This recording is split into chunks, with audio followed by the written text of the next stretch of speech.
मार्च में $619 मिलियन का current account surplus आने के बाद स्टॉक मार्केट में भी तेजी का सिलसिला जारी है और आज 100 इंडेक्स ने 692 पॉइंट्स इजाफे के साथ नया रिकॉर्ड बना दिया है। पहली दफा 72,000 की सतह उबूर करके 100 इंडेक्स 72,051 पर बंद हुआ है। हुकूमत आने वाले दिनों में मजीद मुआशी इस्तेहकाम के दावे कर रही है। ज़र मुबादले के ज़खायर में इजाफे और महंगाई में कमी आने के दावे कर रही है। 29 अप्रैल को IMF का बोर्ड पाकिस्तान के लिए स्टैंड बाय अरेंजमेंट की $1.1 अरब की आखिरी किस्त की मंजूरी देगा और वजीर खजाना ने दावा कर दिया है कि अगले महीने IMF का वफ्द नए बड़े और तवील मुद्दती मुआहदे पर मुज़ाकरात करने के लिए पाकिस्तान आएगा। और आज वज़ीर आज़म शहबाज शरीफ ने कराची में बिजनेस कम्युनिटी से खिताब में कहा है कि सऊदी अरब के सरमायाकारों का बड़ा वफ्द पाकिस्तान आ रहा है, आप लोग उनके साथ मिलकर बैठें, कारोबार करें, आप हमारा साथ दें, आपको मायूस नहीं करेंगे। जबकि मारूफ कारोबारी शख्सियत आरिफ हबीब ने वज़ीर आज़म शहबाज शरीफ को भारत समेत पड़ोसी ममालिक से ताल्लुकात बेहतर बनाने और अडियाला जेल में कैद इमरान खान से बातचीत करने की तजवीज़ भी दी। इस पूरी सूरत हाल पर बात करने के लिए खुद हमारे साथ आरिफ हबीब साहब मौजूद होंगे, मगर आज क्या हुआ ये ज़रा देखिए। मैं चाहूँगा कि दो और हाथ मिलाएं आप, दो और हाथ जो है मैं सजेस्ट करूँगा आपकी जो है वो सबमिशन कि एक जो है हमारे पड़ोसियों से हाथ मिलाएं जो आप काम कर रहे हैं इसके ऊपर। आई थिंक उसके भी जो है वो बहुत अच्छे नताइज आएंगे, इंक्लूडिंग इंडिया मैं समझता हूँ। और आप ये कर सकते हैं कि इंडिया के साथ भी जो है मामलात को ठीक करते हैं।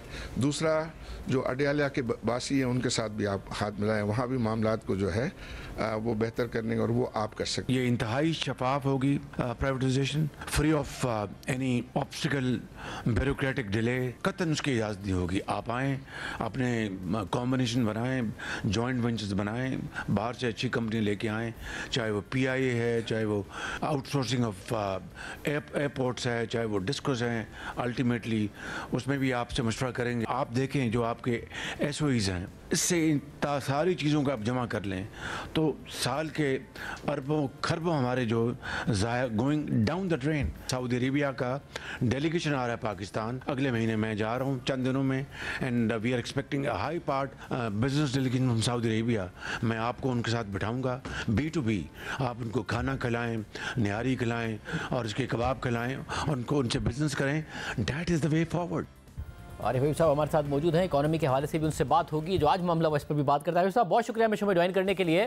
साहब इमरान खान साहब के ज़माने से ही बिजनेस कम्युनिटी ज़ाहिर है जनरल बाजवा से भी मुलाकात करती थी, फिर वज़ीर आज़म इमरान खान साहब से भी मुलाकात करती थी, वो तसलसल रहा। अभी भी आर्मी चीफ साहब से भी गालिबन बिजनेस कम्युनिटी की मुलाकातें हुई हैं और अब वज़ीर आज़म शहबाज शरीफ साहब से भी मुलाकातें हुई हैं। आपने अडियाला की बासी की बात की, उनसे जवाब नहीं दिया उन्होंने। आपको नहीं लगा कि गलत शख्सियत से बात कर ली आपने? किसी और मुलाकात में किसी और शख्सियत से बात करनी थी आपको? नहीं, हमने और शख्सियत से भी बात की है। और जब अगर आपका इशारा जो है चीफ ऑफ आर्मी स्टाफ की तरफ से है तो हमने अपनी पहली मीटिंग में ये बात उनके सामने रखी थी कि हमारे पाकिस्तान में जो ये पॉलिटिकल पोलराइजेशन है इससे जो है वो पाकिस्तान का नुकसान हो रहा है और इसको ख़त्म होना चाहिए और इसके लिए जो है हमें इक़दाम करने चाहिए। बल्कि सिर्फ इन्हीं को नहीं, बल्कि मुझे याद है कि जब इमरान खान प्राइम मिनिस्टर थे तो प्राइम मिनिस्टर हाउस में जब उनके साथ हम मीटिंग कर रहे थे पाकिस्तान बिजनेस काउंसिल के प्लेटफॉर्म से और उसमें तमाम कैबिनेट मिनिस्टर्स भी बैठे हुए थे, उस वक्त वो दिन था जब ये है कि बख्तावर की शादी थी। तो मैंने उनको कहा कि आप फ़ोन उठाइए, जरदारी साहब को मुबारकबाद दीजिए उनकी शादी की। और उस दिन बिलावल को जो है वो कोविड हुआ था, तो मैंने उनसे कहा कि आप फ़ोन उठा के बिलावल को भी जो है वो विश करें। और फिर शहबाज शरीफ साहब को फ़ोन करें, उनकी मदर का इंतकाल हुआ था, तो ये आप जो है वो करें। तो what I am trying to say कि हम जहाँ जहाँ हमें अगर कोई मौका मिलता है तो हम ये अजान देते हैं। ये बात जो है मुल्क की मईशत को इकोनॉमिक स्टेबिलिटी के लिए पॉलिटिकल स्टेबिलिटी की जरूरत है, ठीक है, ये बात ठीक है। मगर मैं जानना चाह रहा हूँ आर्मी चीफ से जब आपने बात की तो उन्होंने क्या जवाब दिया, और जब आप इमरान खान साहब की बता रहे हैं कि आपने उनको शहबाज शरीफ को बख्तावर साहब के हवाले से, बिलावल के हवाले से कहा, इमरान खान ने उस वक्त क्या जवाब दिया आपको? इमरान खान ने कहा कि मैंने ट्वीट जो है वो कर दिया है। तो मैंने कहा ट्वीट काफ़ी नहीं है, आप कॉल करें। तो उन्होंने कहा आरिफ आप मुझसे वो बात करें जो मैं कर सकता हूँ। तो एनी हाउ उनका वो जवाब था जो है वो चीफ साहब ने कहा कि पोलराइजेशन जो है वो ऐसा नहीं है जैसा आप देख रहे हैं। उसमें तमाम पॉलिटिकल पार्टीज़ तो जो है वो साथ हैं, सिर्फ एक ही पार्टीज़ जो है वो डिफरेंट डायरेक्शन में है। तो बहरहाल ये आइडिया ये होता है कि कोई ज़ाहिर है बहस मुबाहिसा तो करना मकसूद नहीं होता। मकसूद तो ये होता है कि लोगों की दिल की आवाज़ जो है वो पहुंचाई जाए कि हम जहां ऑपरेट करते हैं वहां लोग जो है वो कैसा सोचते हैं और क्या चाहते हैं। तो ये कहना तो आसान है जो बात हमने की और मैंने की, लेकिन ज़ाहिर है उसको अचीव करना जो है उसको वो बहुत बड़ा टास्क होता है। लेकिन कम से कम उसकी इब्तिदा तो है ना, कोई इसकी बात तो जो है वो हो। और फिर दूसरा शाहज़ेब भाई, आप जानते हैं दुनिया भर में जितने भी कॉन्फ्लिक्ट्स होते हैं उनका आखिरी हल जो है वो टेबल पे ही आता है ना, डायलॉग से आता है, बातचीत से जो है वो उसके हल निकलते हैं। तो हमें तो यही सिखाया गया बचपन से और अभी तक भी जो है यही बात हो रही है, दुनिया भर में ये बात हो रही है। तो उसमें कम से कम ये जो है वो बात करना, फिर मैं ये समझता हूँ, मुझे ये कहा गया कि भाई आप राइट क्वार्टर में आपने बात नहीं की, तो मैं समझता हूँ कि शहबाज शरीफ में बहुत अहलियत है। उनकी अहलियत आप ये देखें कि इन्होंने अभी पिछले दिनों जब ये IMF के साथ मामलात हमारे थे तो MD के साथ हाथ मिला के उन्होंने उस मामले को जो है रिजॉल्व किया। फिर वो तमाम जो दूसरी पार्टीज़ थी, कोलिशन पार्टीज़, उनको जो है वो मैनेज किया।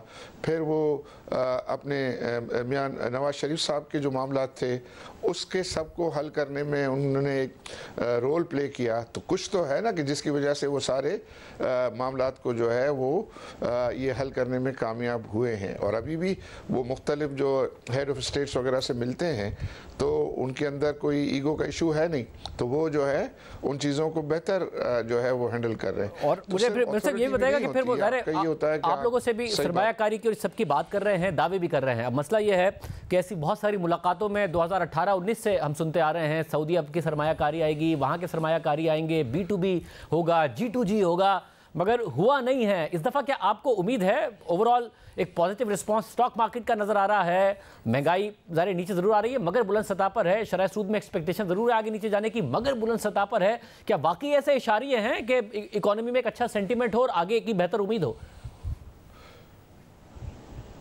जी बिल्कुल। आई थिंक मैंने ये कहा, अगर आपने वो मेरा सुना हो तो मैंने कहा कि जब आप 1.5 साल पहले थे तो वो रशिया यूक्रेन कॉन्फ्लिक्ट था और वो हेडविंड चल रही थी और कमोडिटी सुपर साइकिल चल रहा था और उसमें हमारे यहाँ पॉलिटिकल इंस्टेबिलिटी हो गई, तो राइट डिसीशंस नहीं हो रहे थे इकोनॉमिक। लेकिन इस दफ़ा जो है मैं समझता हूँ कि हेडविंड रुक गई है, बल्कि मैं तो ये कहूँगा कि टेलविंड जो है वो शुरू हो गई है कि हमारा जो है इन्फ्लेशन नीचे आ रहा है। IMF ने कहा है कि हम अगले साल का एवरेज इन्फ्लेशन जो है वो 12% कम होगा। मतलब वो कहते हैं कि 25 से इस दफ़ा का जो एवरेज है उसका अगले साल फाइनेंशियल ईयर में वो 13% का प्रेडिक्ट करते हैं। तो आप इमेजिन कीजिए कि अगर ये इतना इन्फ्लेशन नीचे जाता है तो अगर इंटरेस्ट रेट कम होंगे तो पाकिस्तान के कितनी बड़ी स्पेस मिलेगी। मुझे तो लगता है 2.5-3 ट्रिलियन रुपीस की स्पेस जो है इंटरेस्ट रेट कम होने से जो है बजट को मिलेगी।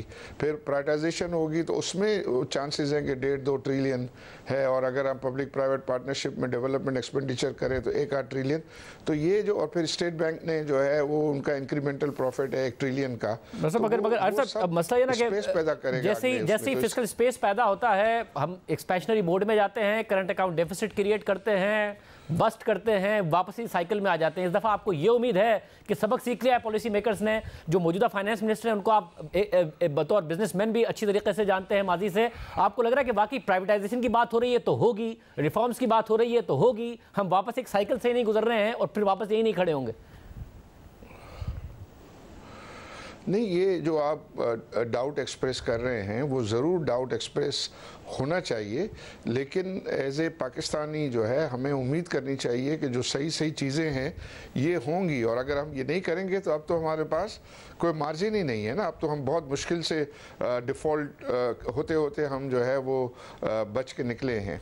तो उसमें अगर हम ये चीज़ों को जो है वो बेहतर नहीं करेंगे, ठीक नहीं करेंगे, देखिए हमारे Pakistani companies have done very well. आपने देखा होगा कि उनकी गवर्नेंस बेहतर हुई है, उनकी प्रॉफिटेबिलिटी जो है वो बेहतर हुई है, लेकिन कंट्री रिस्क जिसकी वजह से कोई पाकिस्तान को देखना नहीं चाहता था। तो हमारे यहाँ नेगेटिव ख़बरें जो है बहुत अरसे तक रही हैं। अब कुछ पॉजिटिव ख़बरें, रुपया जो है वो स्टेबल हुआ है, करंट अकाउंट सरप्लस आया है, ये स्टॉक एक्सचेंज ने जो है वो किया है, प्राइवेटाइजेशन की बातें हो रही हैं।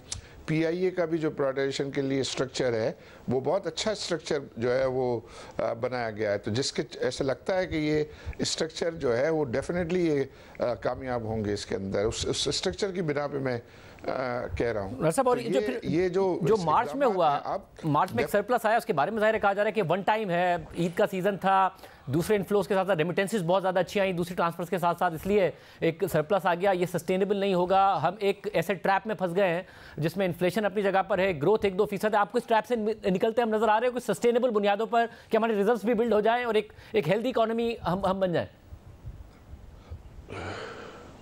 नहीं, इसमें आपकी ये जो आपने जिन चीज़ों पर इशारा किया है वो सही बात है, लेकिन साथ साथ इसको भी ना भूलें कि इस दफ़ा ट्रेड डेफिसिट हमारा जो है वो ज़्यादा हुआ है। $600 मिलियन जो है इस महीने में ज़्यादा हुआ है। तो उसको भी लेते हुए आप जो $1 बिलियन रिमिटेंस अगर ज़्यादा आया है तो 600 मिलियन हमारा ट्रेड डेफिसिट भी बढ़ा है, तो उसको भी आप एडजस्ट करने के बाद ये नंबर जो है वो आया है। और वैसे भी मैं देख रहा था शाहज़ेब भाई कि हमारा जो टोटल फॉरेन करेंसी डेट है ये हमारे पिछले 10 साल के करंट अकाउंट डेफिसिट के बराबर है।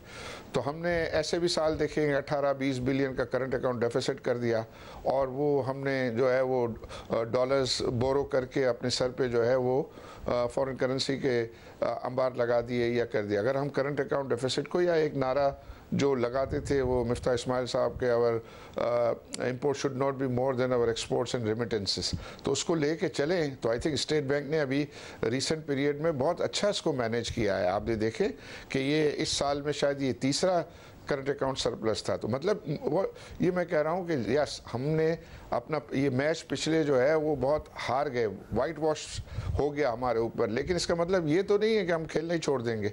हम मतलब ये है कि नए सिरे से कामों को जो है वो ठीक करने की कोशिश तो करेंगे ना सब लोग, और बात करेंगे इसकी कि भाई ये चीज़ें जो पहले गलतियाँ हुई हैं वो दोहराई ना जाएं। और अब आई थिंक जो मीडिया की वजह से लोगों का नॉलेज भी बहुत अच्छा हो गया है।